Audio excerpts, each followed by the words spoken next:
Hello students, today we are going to study computational procedure for NR method, or we can say algorithmic step for NR method for calculating the power flow analysis. So the first step, or we can say step number 0 for the process, step number 0 is to formulate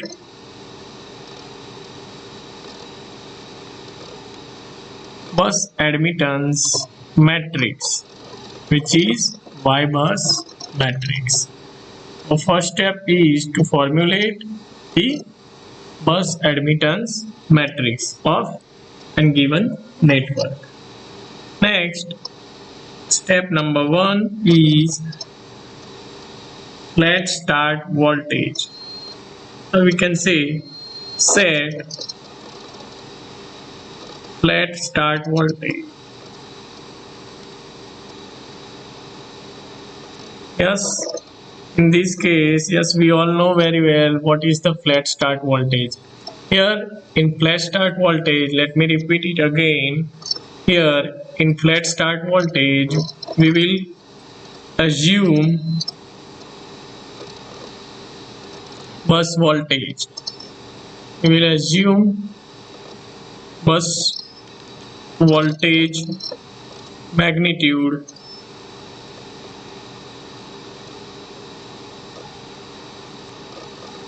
and angle for all the buses,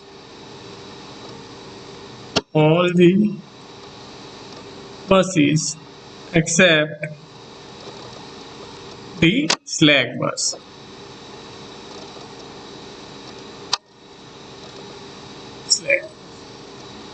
So we will assume that the voltage of rest of the buses, which is 1 plus J0, or it is equal to the value of slack bus voltage. Slack bus voltage. Okay. 1 plus J0 or 1 angle J0. The next step is we have to calculate. Yes, step number 2 is calculate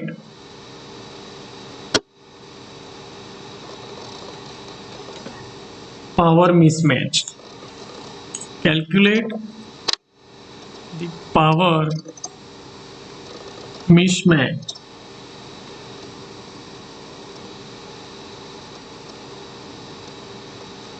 Power mismatch. So for the load buses, yes, we have to calculate the power mismatch. So for the load buses, or a PQ bus, or we can say a load bus,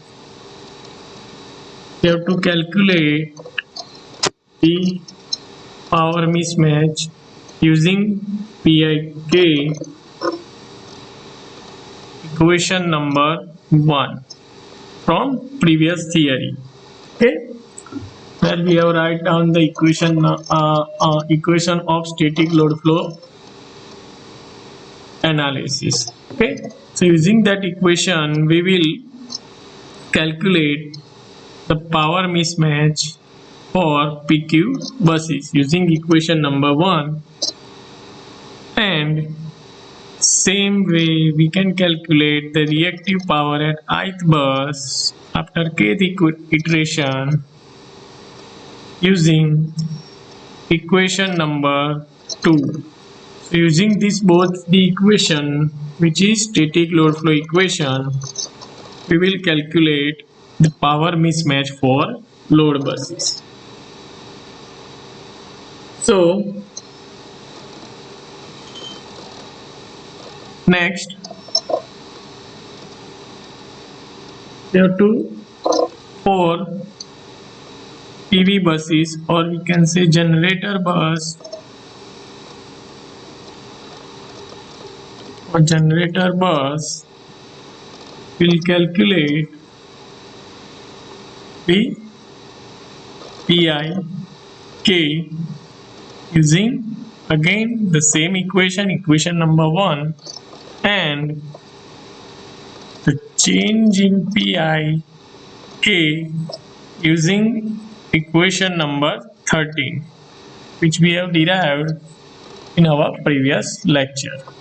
Okay, so yes, using these equations we will calculate the power mismatch for both the buses, means load bus and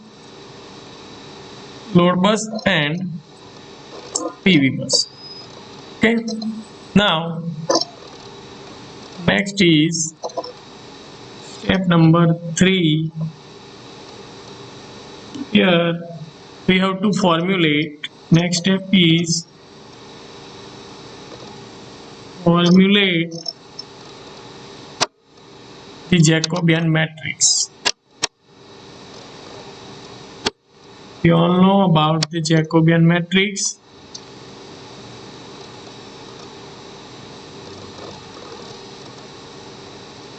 Yes.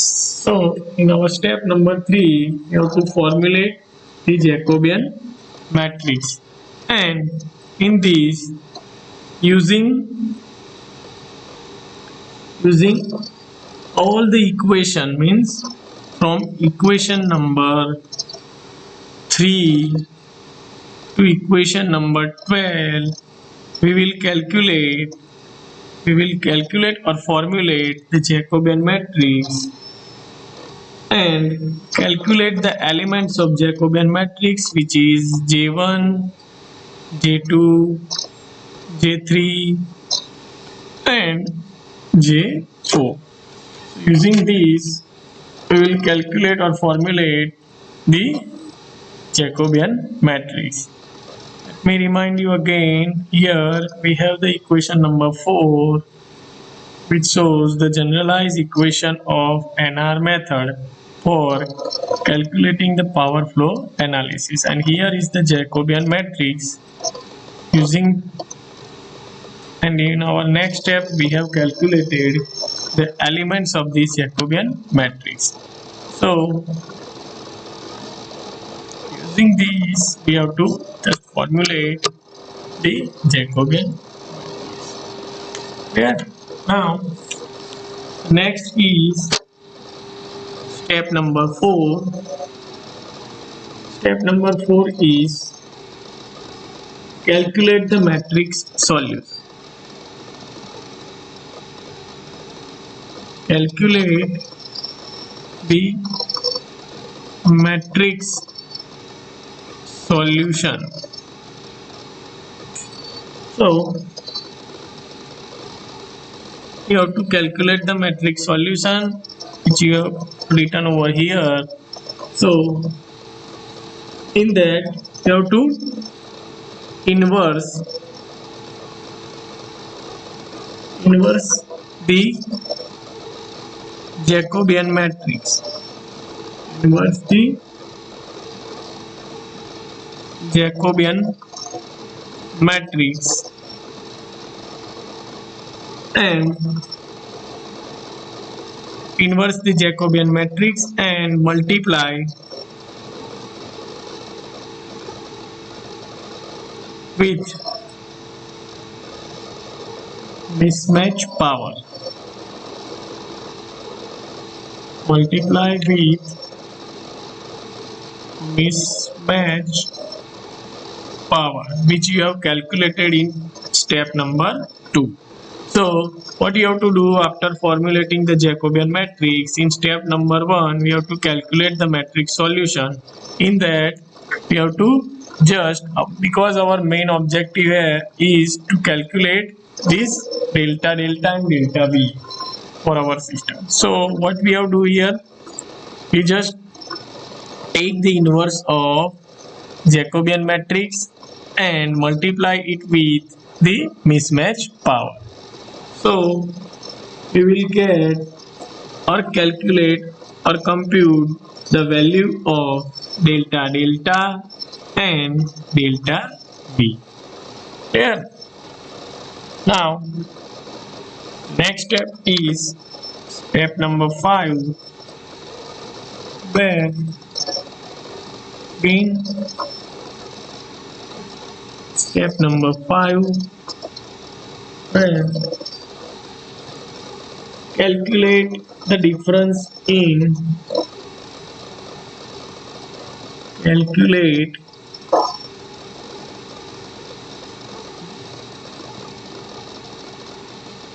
difference in schedule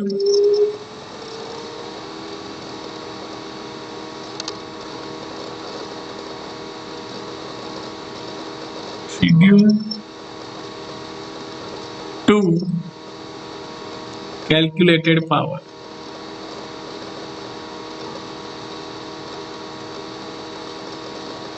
You have to compute the difference in schedule and calculated power.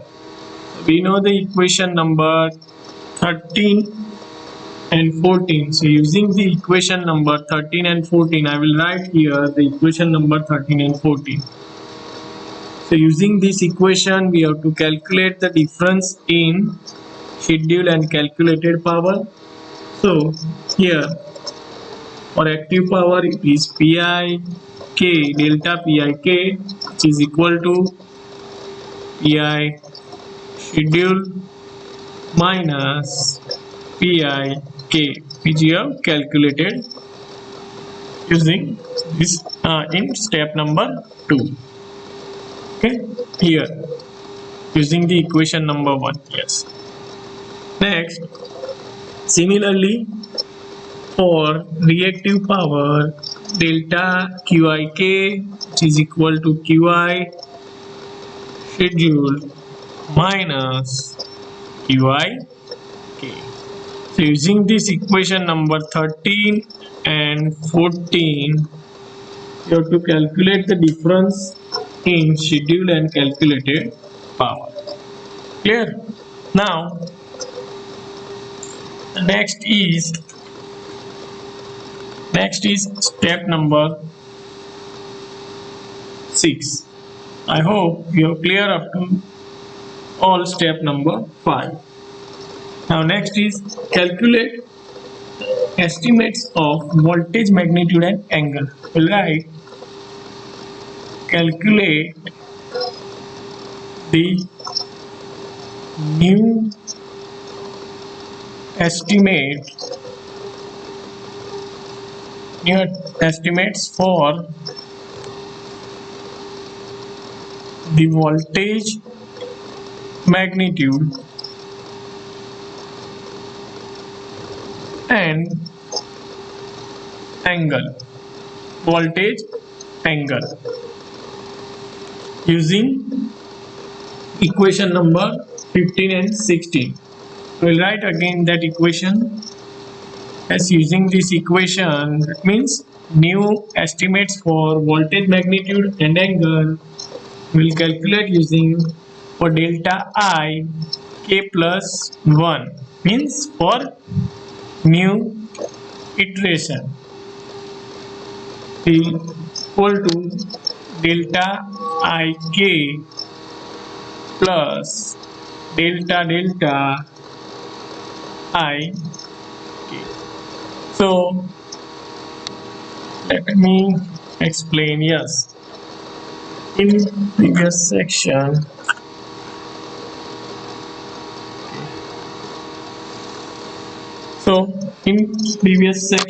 step number 4, yes, in step number 4 we have calculated the delta. So using that step number 4, we will substitute the value of delta I, and yes, this value we have already assumed. So using this both the value, we will calculate the new estimate of delta using this equation number 15. Yes, this number I will give based on the previous derivation. Okay. Next, Same way we can calculate the voltage magnitude, or can say new estimate of voltage magnitude VI K plus 1, which is equal to VIK plus delta mode of VIK. So using these both equation, we will calculate the new estimates of delta and voltage magnitude. Clear? Now, next step, step number 7. Yes, we have to repeat the process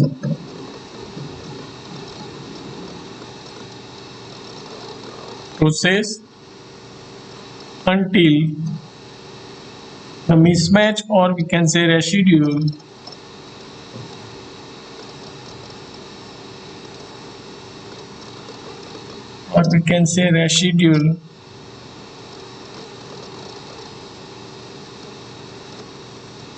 is less than the specified accuracy. Is less than the specified accuracy.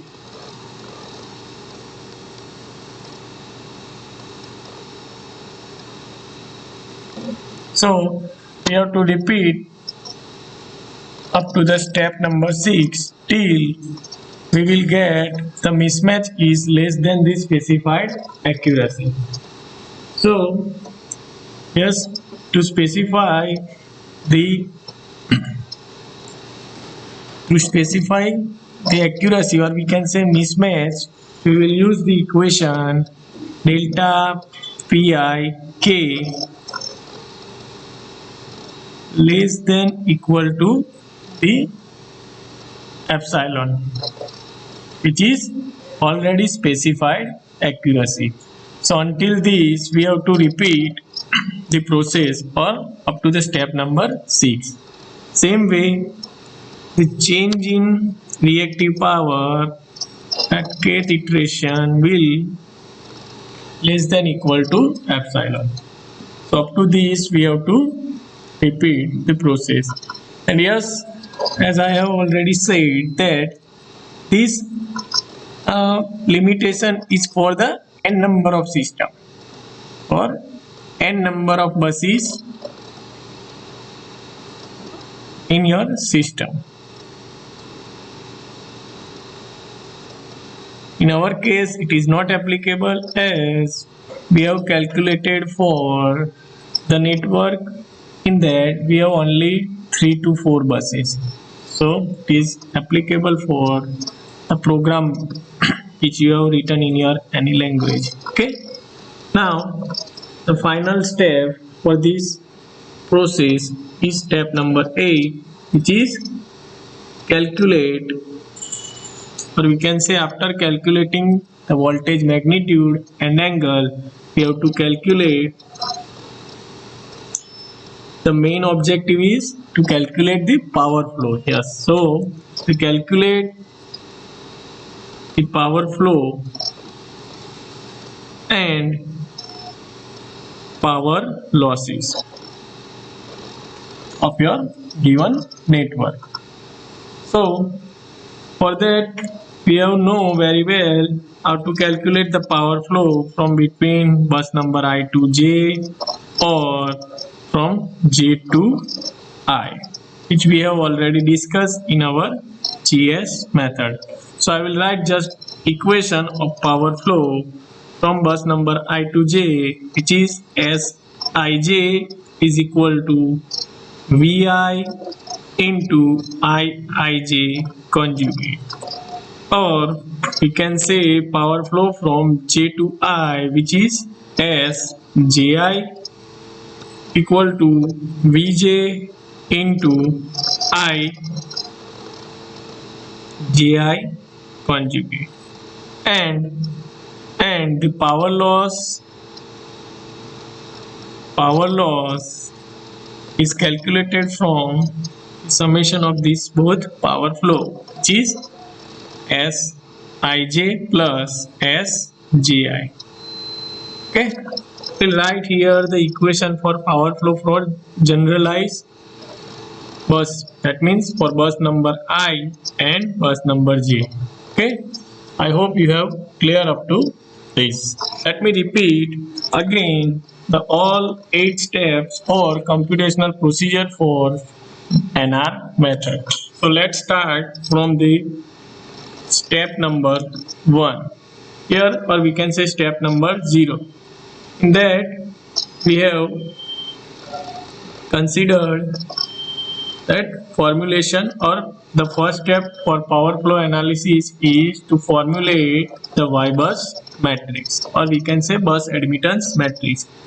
The second step, we have to start using flat start, or we can say we have to consider the reference value of the voltages for initialization of power flow analysis, which is known as flat start voltage. In that we have to assume the voltage magnitude and angle at all the buses except the slack bus. So we can assume the value of 1 plus J0, or the value which is equal to slack bus voltages. Clear? Now step number 2, here we have to calculate the power mismatches. Using the equation number 1 for PQ bus, we will calculate using the equation number 1 active power, and using equation number 2 we will calculate the reactive power. Then for generator bus, we will calculate the active power using same equation number 1, and the change in PIK using equation number 30. Okay, so our next step is to formulate the Jacobian matrix. So for formulation of Jacobian matrix,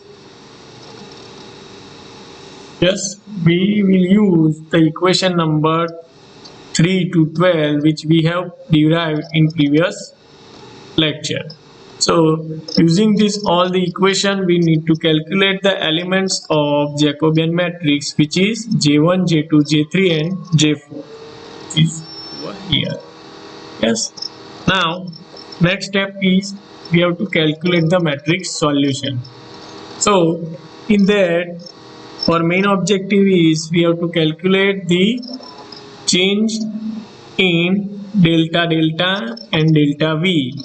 So what we have to do here, just take the inverse of this Jacobian matrix and multiply it with the change in active and reactive power. So we will get on the right side only the value, or if you wish I will write the equation. You will delta P delta Q and the inverse of this matrix, which is your Jacobian matrix, J3 J4 inverse. So at the right side you will have only the delta delta and delta V. So using this step number 4, we will calculate these delta delta and delta V. Okay. Now step number 5, we have to calculate the difference in scheduled and calculated power using equation number 13 and 14. So using both this equation, we will calculate the scheduled and calculated power. Yes, this calculated active and reactive power is derived from the step number 2 here, from equation number 1 and 2. So using this, you will calculate this change in active and reactive power. Okay. Now the next one is step number 6, where you have to calculate the new estimates for voltage magnitude and angle. So using the equation number 15 and 16, please let me write again. Using equation number 15 and 16, we will calculate the new estimates of voltage magnitude and angle delta. Here the first one is delta I k plus 1, which is equal to delta I k plus delta I k. So the value of these delta and delta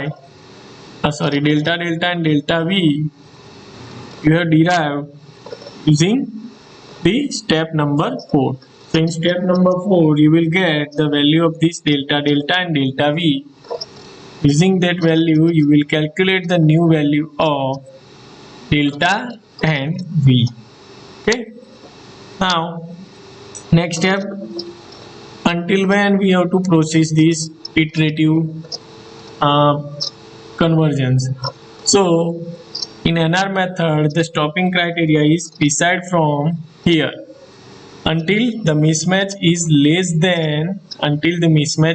than the specified accuracy, or we can say sigma. So sigma is specified or given to you. So if the change in active power is less than equal to sigma, then we will stop our computational procedure. Okay, and yes, as I have said, this stopping criteria for n number of buses in your system. Okay, for 2 or 3 or for small network we need not to consider this stopping criteria or step number 7. Okay, now the final step after repetition for all the buses. Yes, here I need to write for all the buses.